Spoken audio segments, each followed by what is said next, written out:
Magandang araw guys. Sarap ng tulog ng anak ko kahit alas 9 na ng umaga. Maya pala guys, may pupuntahan kami. Ayun yung ibablog ko today. Meron po sa kanyang magbibigay ng pamasko. Ayun yung papanggala namin today. Sana mag-enjoy kami ngayong araw. Maya paggising nito, papaliguan ko na to. Ngayon bumubuelo pa. Kakadilat lang ng mata oh. Tignan nyo ng mukha oh. Pangiti-ngiti pa. Ay, ang arte-arte ng bata. Ngayon naman ay nagligpit na ako ng higaan namin ng anak ko at ng asawa ko. Yung asawa ko pala kanina pa po nakaalis, nagtrabaho na po siya. Tingnan nyo naman kung paano ko ligpitin yung mga hinigaan namin. Ang bilis-bilis kong ako milos dito, pinas forward ko yata.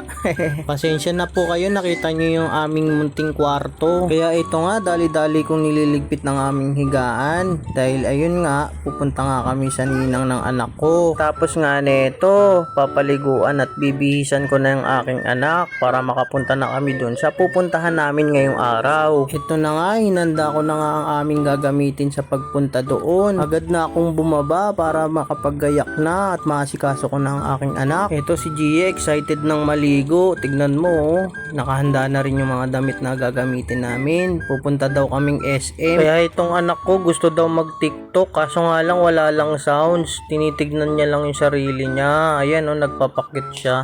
Sa mga puntong ito, di ko alam kung ano yung ginagawa ng anak ko. Basta nagaganyan-ganyan siya, ewan ko dyan. 35 na makulit talaga yung anak ko. Wala akong masabi dyan. Pero bibo yan, mabait yan. Sumusunod sa magulang yung anak ko. Sige lang, kulit ka lang. Mangulit ka lang. Okay yan. Tapos biglang nangati yung likod niya. Tignan nyo naman kung paano kayo din yung likod niya. Oh.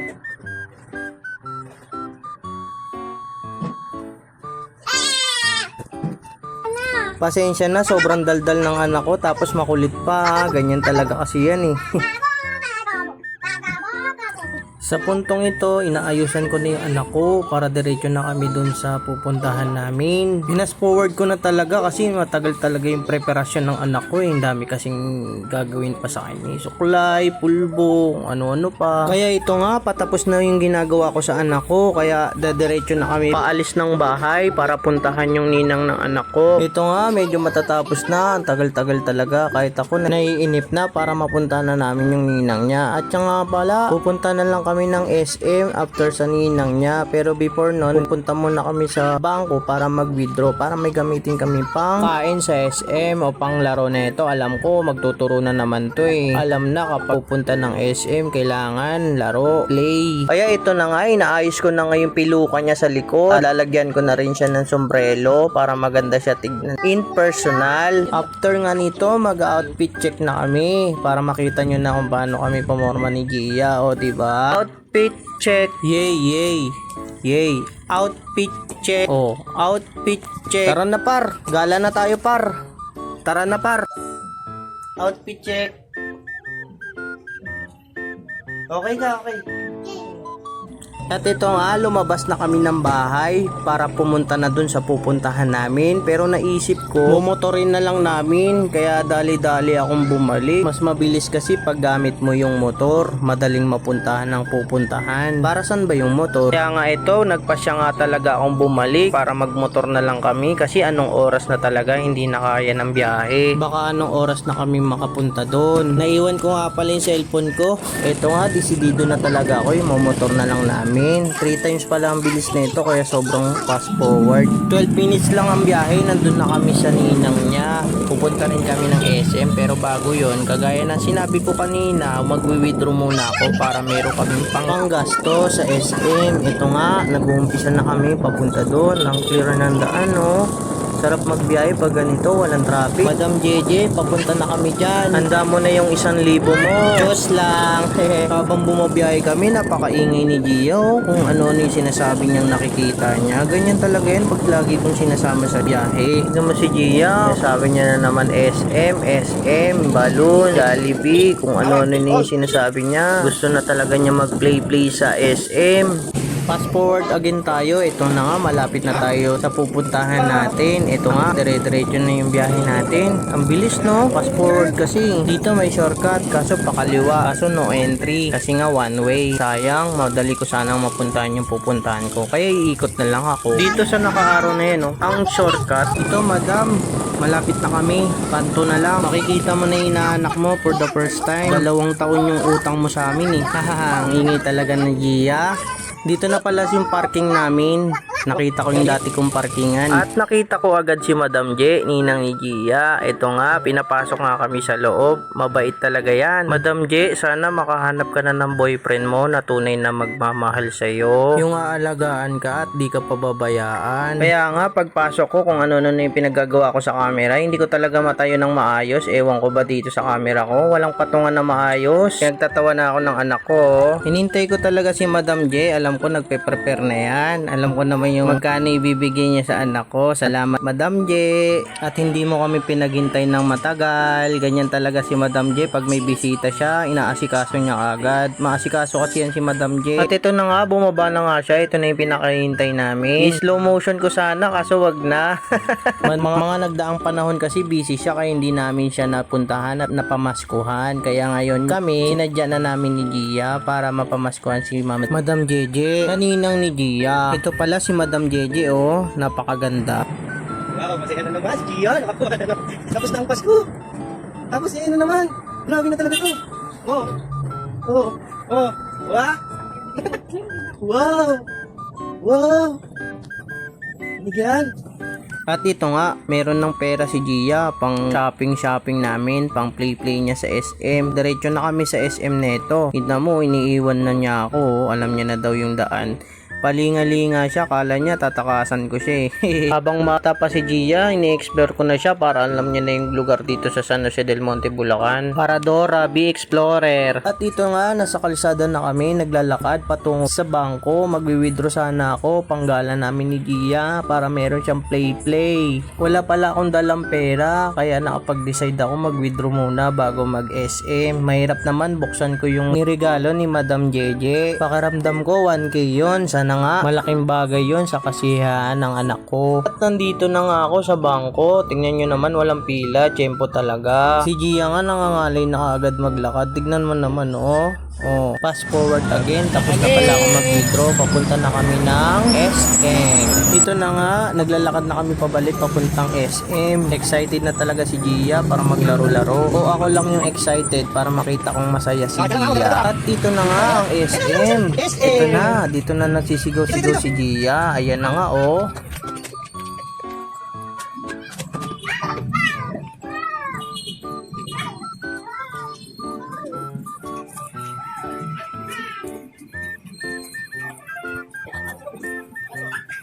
Sa sobrang excited niya, lumagpas pa siya, oh. Tingnan mo. Wow, SM.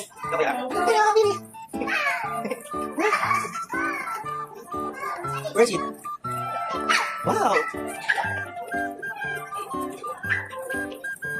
Gia, go. Okay, Dave. Dave, you want to Dave?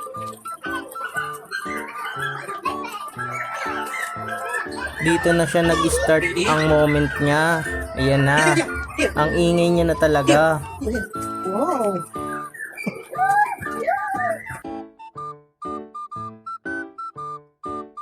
Pagtapos namin sa escalator, ayan, tumakbo na siya. Dali-dali siyang pumunta sa loob. Ayan na, natataranta na siya. Hindi niya alam kung ano yung mga unang gagawin niya. Ang bilis tumakbo. Ayan, oh, iniwan na ako. Oh. Diretso na sa dun sa sasakyan niya. Oh. Wala pa akong token yan. Sumakay na kagad siya. Buti sa oras na to, wala pang masyadong tao. Kami pa yung unang nauna.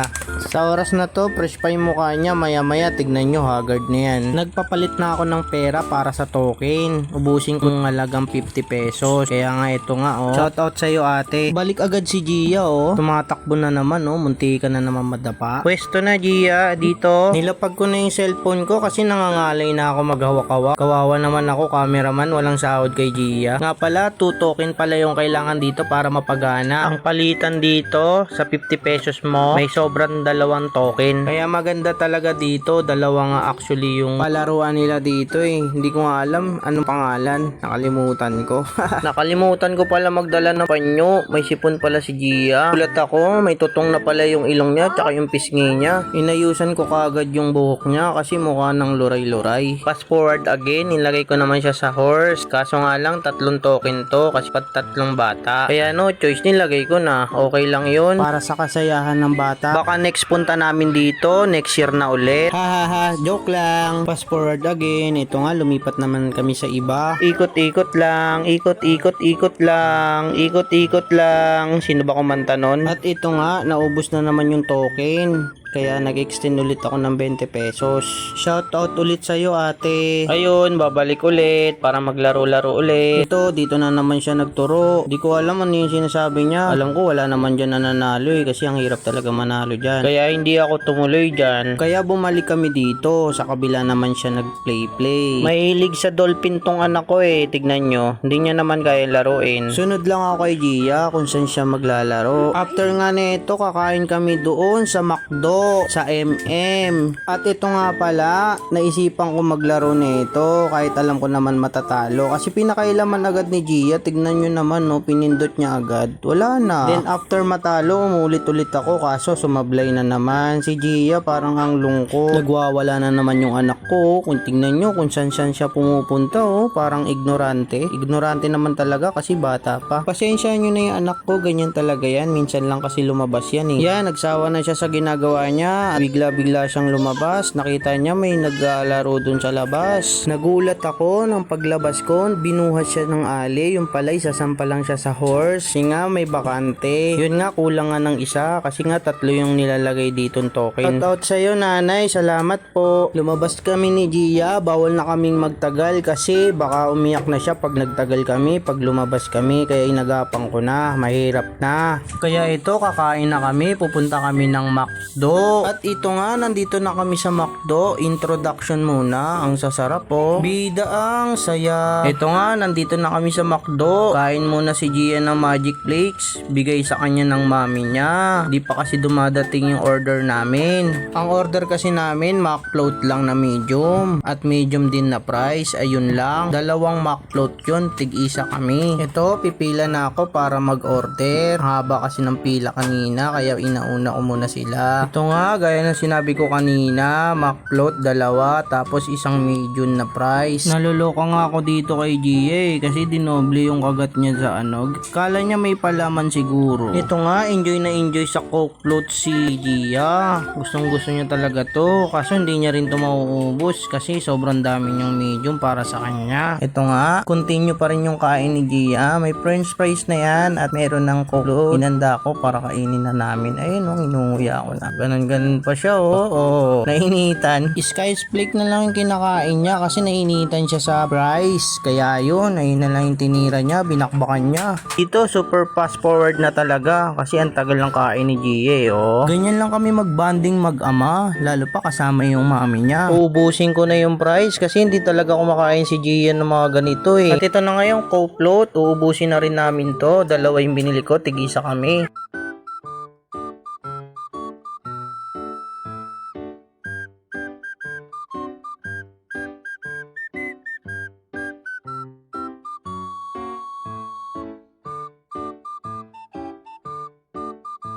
Tapos na kaming kumain ni Gia. Ngayon, paglabas namin na McDo, nawala siya bigla. Yung pala, tumakbo siya papunta dun sa play daw. Dito ko sana siya ipi-play kaso hindi afford. Ang mahal-mahal pala. 200, 3 token. Kaya naman lumipat kami kagad sa kabila. Dito mas afford. Tingnan nyo, mura lang. 150. Sa ating oras. Explore lang tayo. Tignan nyo Ang daming laruan dito. Daming play ni Gia. Ayan magsasawa talaga si Gia dito. Explore na explore talaga sa SM. Nilibot lahat. Tingnan niyo naman nagtampisaw pa sa bola. Yan si Gia, habang tumatagal kumukulit yan basta may nakikitang laruan. Grabe talaga, lahat explore. Ayan nasa kuweba na siya Sige, ikot lang ng ikot. Parang turumpo, mahihilo ka din. Yan, dyan ka sa jumping.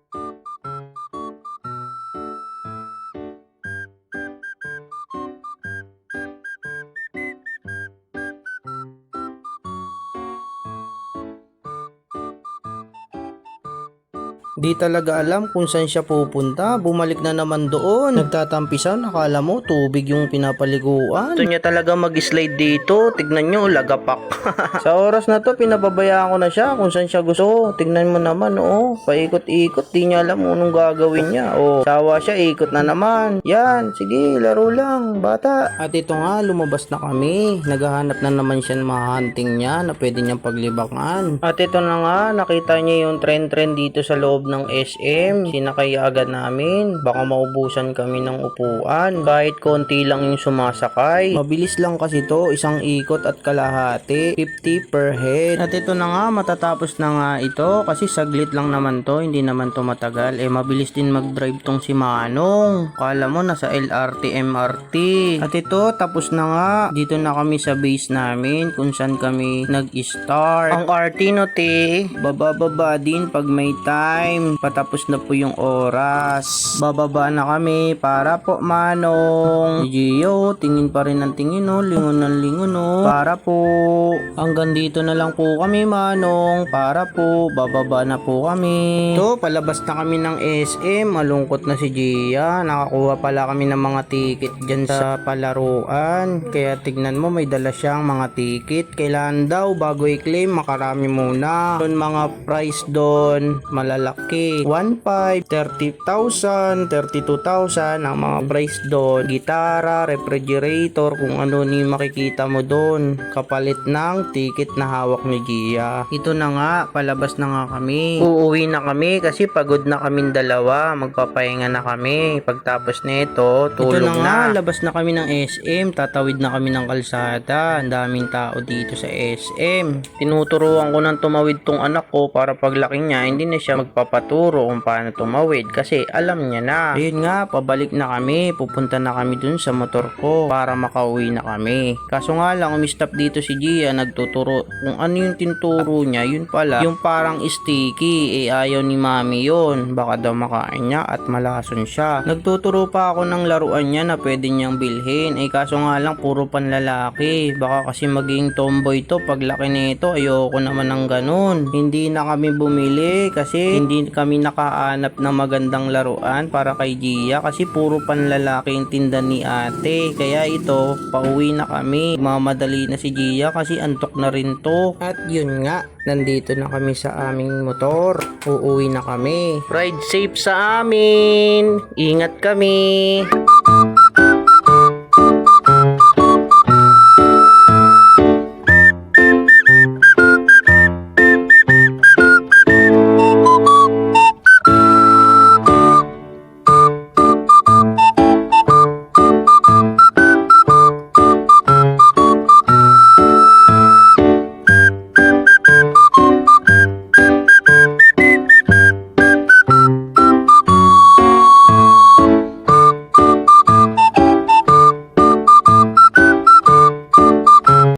Nakauwi na kami ni Gia. Salamat sa panonood. Thank you for watching.